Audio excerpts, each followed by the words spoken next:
Welcome to the HRchat Show, one of the world's most downloaded and shared podcasts designed for HR pros, talent execs, tech enthusiasts, and business leaders. For hundreds more episodes and what's new in the world of work, subscribe to the show, follow us on social media, and visit HRgazette.com. Welcome to another episode of the HRchat podcast. Hello, listeners. This is your host today, Bill Banham. And joining me on today's episode is none other than Suzanne Lucas, aka the evil HR lady. She's back on the show, listeners, after far too long. Suzanne is a writer and speaker who focuses on HR and business issues. Before becoming the evil HR lady, Suzanne spent 10 years in corporate HR. Her work focuses on helping managers manage better and helping employees understand how to navigate the world of work. Her work has appeared in Inc., the New York Times, CBS Money Watch, Cornerstone's Rework, and many, many other places. Suzanne, what a pleasure to welcome you back to the show. How are you doing? I am splendid, Bill, and I'm happy to be here. Well, I appreciate your time. Thank you. So you've been on the show before, but for those who haven't listened to that episode, and for those who are perhaps not super familiar with your work, maybe you might want to start by taking a minute or two, reintroducing yourself. And also, as part of your answer there, maybe you can share what gets you up in the morning. I make HR better. And that isn't what I always did. I studied politics in school. I have a master's degree in political science. And so when I started in HR, I was the person who knew nothing, right? And I was really blessed to get really good jobs for good companies right off the bat, where I learned how to be great HR. And I want everyone to have that benefit that I had in training and development and using fun tools like improvisational comedy to help you become a better HR person and a better HR leader. Thanks for listening to this episode of the HRchat podcast. If you enjoy the audio content we produce, you'll love our articles on the HR Gazette. Learn more at HRgazette.com. And now, back to the show. Very good. And what's that thing that gets you up in the morning, that gets you inspired, that gets you going? Oh, I forgot. What gets me inspired right now is I have so much going on. There's so many new things in HR, and I know people are freaking out. I sit in Switzerland, but my target, my clients are generally in the United States. I'm a little bit all over the world, but the vast majority are in the US. And if anybody's been paying any attention to the news at all, they know that things are wild right now. But it's actually a really exciting time for HR and for someone like me who can take what is being thrown at them and translate it into business speak. I mean, that's one of those things I mentioned. I have the degrees in political science, and every once in a while that comes in handy because I understand how the US government works and how the Constitution works and all of that. So when I see my fellow HR people freaking out about this or that, I can come in and be like, well, actually, which is a really horrible thing to say. I don't actually say, well, actually. This is how this works, and this is how you need to apply it to your business, which hopefully will induce some sanity back into the world. You've got a newish company. I think it was launched early 2024 called HR Learns. Tell us a bit about that. Well, HR Learns was the brainchild of me and Victoria Purser. Victoria runs an HR consulting firm, and she also does test prep training for SHRM and HRCI, which are the US big certifiers of HR professionals. And we realized that there was this little tiny gap in the marketplace, and that is there's a lot of training available for HR professionals, but it comes in two ways. One is free that is sponsored by a vendor. And so it's always very biased towards that vendor, right? Their end goal is for you to buy their software or or whatever. So there's that training, and that you can get for free. And then you have a million training companies that offer training, but it's really expensive. And if you work for a big corporation, then that expensive training is fine. Your company will pay for it. But a lot of HR professionals work for these small to mid-sized businesses where when there's 75 people in the company and you say, hey, can I have $2,000 for this training? They're like, no, you can't. We don't have that budget. But those people are the ones that need the training the most, because if you work for Amazon, you've got 40 HR people that are doing the one task that you're doing. And so you have all of the support for your one task. But if you're the sole HR practitioner for, Bob's House of Pancakes, you've got to know how to do everything. And so we wanted to reach those people that work for those small to mid-sized businesses and make training that is affordable and actionable. And so that is the purpose of HR Learns, and we are loving it. Excellent. And there will, of course, be links in the show notes so you can learn more about HR Learns there, listeners.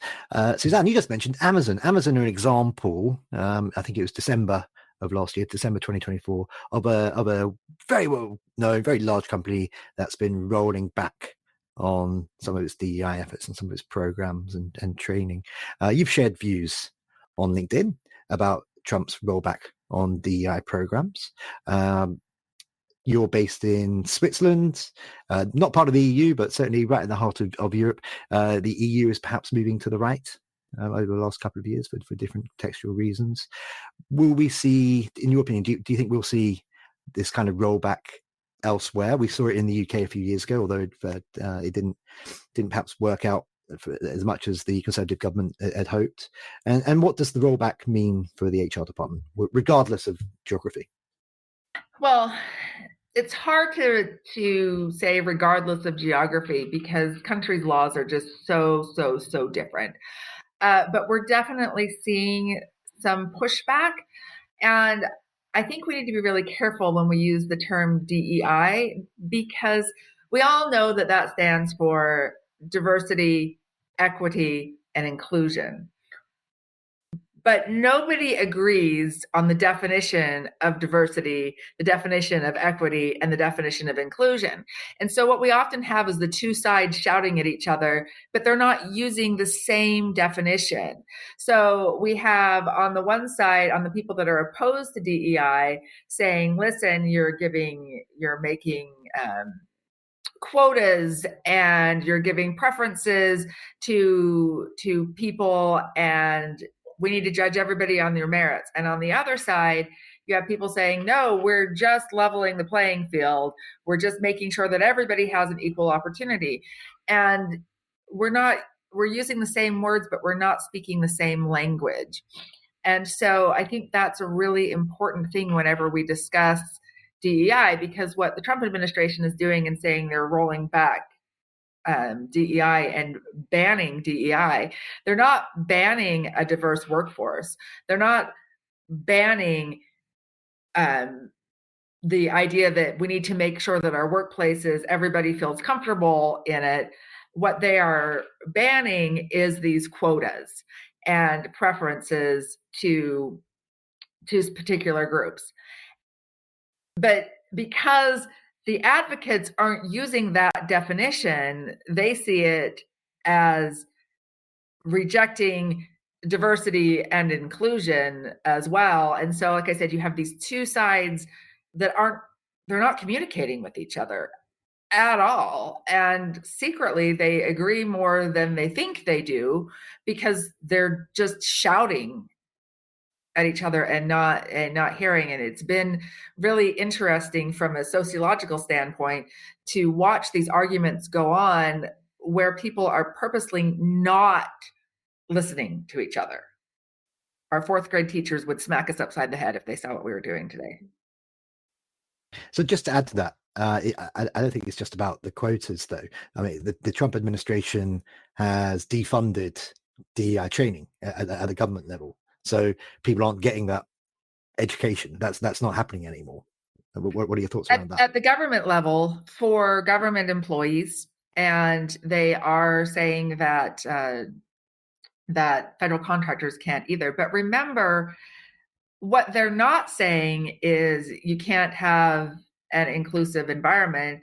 They are focusing on this one aspect of this training, not on, and saying we need to focus on merit rather than on numbers. The new head of the EEOC, Andrea Lucas, who was appointed originally to the EEOC in 2020 by Donald Trump and is now appointed commissioner. She hasn't been confirmed, but there's no reason that she won't be. Is saying we at the EEOC are going to be steering this far more towards individuals. And there is a Supreme Court case coming up. It'll be heard on the 26th of February that is dealing with this issue, because what we have is a case in which the court said, listen, your claim is that you as a white person have been discriminated against. Actually, it wasn't white. It was a straight person. Sorry. The case is that a person's claiming that he was passed over for promotion, most qualified, but they gave it to a gay person. And then the second time that promotion came around, they gave it to another gay person. And even though he was the most qualified. So he's claiming discrimination on the basis of sexual orientation, which is illegal in the United States. You can't discriminate on the basis of sexual orientation. And the court said, yeah, you were discriminated against, but straight people are in majority, and there's no evidence that the company was discriminating against all straight people. So no.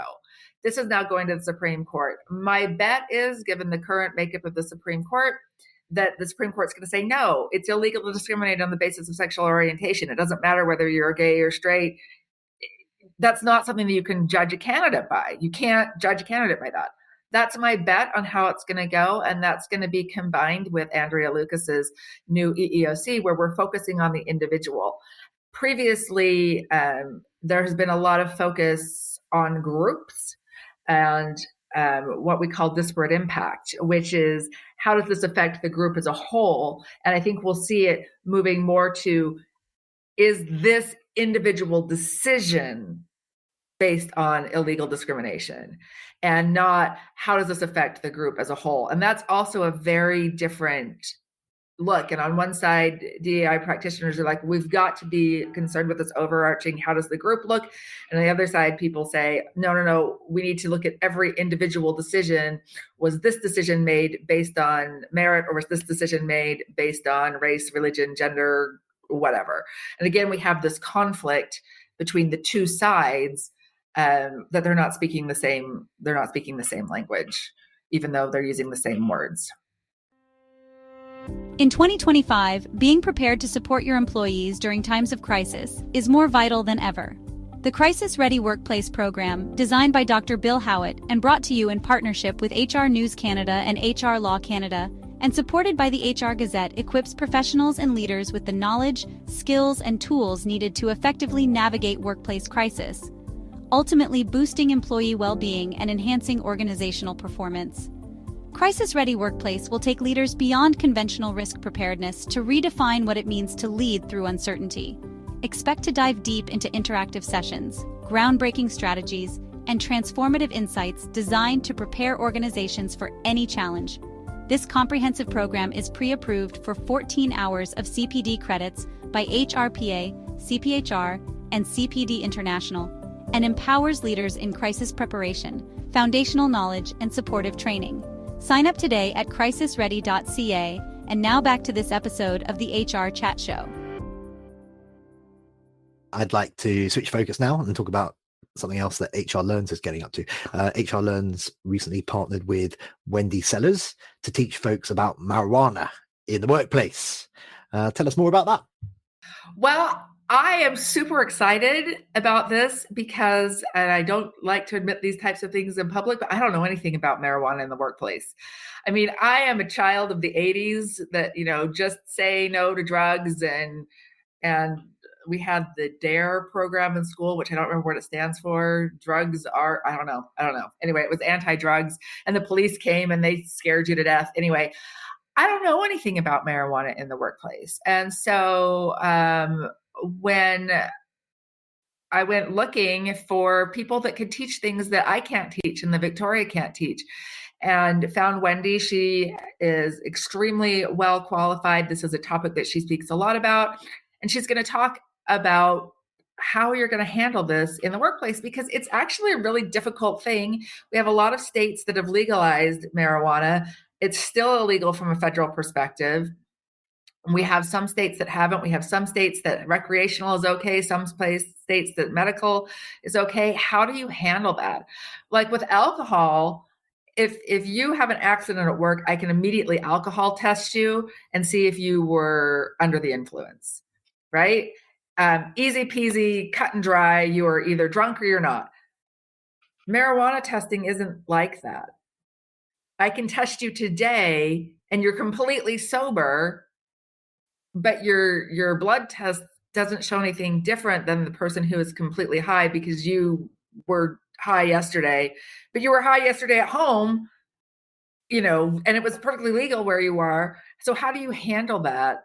I mean, because accidents happen no matter what, right? I mean, I've never smoked marijuana a day in my life. It doesn't mean I didn't slip down the stairs and bust my tailbone a year or so ago. That was super fun. Accidents happen. So how do you tell? How do you make that differences? And how do you handle it in terms of safety and in terms of compliance with federal laws? If you're working with heavy equipment and somebody tests positive, is that a risk you're willing to take? There's all of these things. So I'm really, really excited for Wendy with her expertise to come in and teach us all what it is we need to know to make sure that our businesses are in compliance and that we're doing what's optimal for our individual businesses. Because to be honest, I don't have good answers for all of that, but Wendy does. So that's why she's coming to teach us. Okay, so folks, check out Wendy's involvement with HR Learns. It sounds like it's a pretty important thing to be addressing right now. And also, I should just add, I'm sorry to hear about your tailbone. I hope you're fully recovered I'm fine now. But my goodness, and what do you do with a busted tailbone? Like, I just slipped down the stairs at home. Yeah, happens. Now, ahead of our conversation today, I was looking back over notes from the last time you and I chatted a few years ago during the pandemic. And in there, I had a question for you at the time about a disrupt event. Regular listeners of this show will know that I'm involved with various disrupt chapters. And at that disrupt event, you asked the following: if you're in need of a job, what is the most important skill to have? And a few years ago, when I asked you about this, I had an entirely different question, but subsequently AI has exploded. I'm involved with different AI summits and whatnot in different places. So I have a different question for you based on your question. And that's, how have jobs and skills developed as a result of generative AI since you and I last spoke, which was back in mid-2022, I think? So much has changed. But so much has remained the same. Companies keep saying, oh, we're going to get rid of our recruiters and use generative AI to evaluate resumes and to have a chat bot interview you. And then it all falls apart. And you have people using generative AI for all sorts of things. And some of it is good and some of it is bad. One of the things that amuses me, and I don't know if it should amuse me or not, but it does amuse me, is how job candidates are using ChatGPT and Grok and Gemini and all of those things out there to write their cover letters and to do their resumes, which some people are like, oh, I'm so opposed to that. And I'm like, no, listen, people have hired resume writers for centuries, right? You're just mad because now people can get help for free. Like, we didn't care when you were paying $800 for a professional to do it, but now we care that you're getting it for free or for $20 a month or whatever. But you can see in a recruiter's inbox, all the applicants for this job will have identical starts to their cover letters because they're all using ChatGPT to do it. And some recruiters are saying, well, listen, if you're not doing it yourself, I'm going to disqualify you. But I'm like, and how did you write that job description? Oh, did you put it in ChatGPT? Oh, you did. Right? So there's this weird kind of situation where we have AI writing the job description, AI writing the cover letter, and then the built-in AI in your applicant tracking system picking the best candidate, which makes for some really weird situations and brings up some ethical questions that, as I said, we're not quite ready to deal with, because it's so much easier to say, hey, listen, if you're using ChatGPT to write your resume, then you're horrible. But if you paid a resume writer $800 to do that, then you're awesome. And that's a ridiculous position to take. So on the HR side of things, we have all of this stuff going on. And then we have it in every aspect. I mean, admittedly, I don't pay a graphic designer nearly as much as I used to. And I feel bad. I love my graphic designer. He's a great guy. But I have to get stuff to him a couple of weeks in advance. Then we have to go through whatever, or I can go into ChatGPT, describe what I need, and then I fix it up in Canva. And it's 20 minutes. It was less time than I took talking to the designer, right? It's a different world, and I don't know quite how I feel about it, but my wallet prefers that I don't have to pay the designer anymore. His wallet undoubtedly does not prefer that I don't have to pay the designer anymore. And I think that's a good place to leave this conversation today. In conclusion, it's a different world to the last time you and I caught up. So that just leads me to say for today, Suzanne Lucas, thank you very much for being my guest. Thank you so much for having me. It's always great fun. And listeners, as always, until next time, happy working. Thanks for listening to the HR Chat Show. If you enjoyed this episode, why not subscribe and listen to some of the hundreds of episodes published by HR Gazette?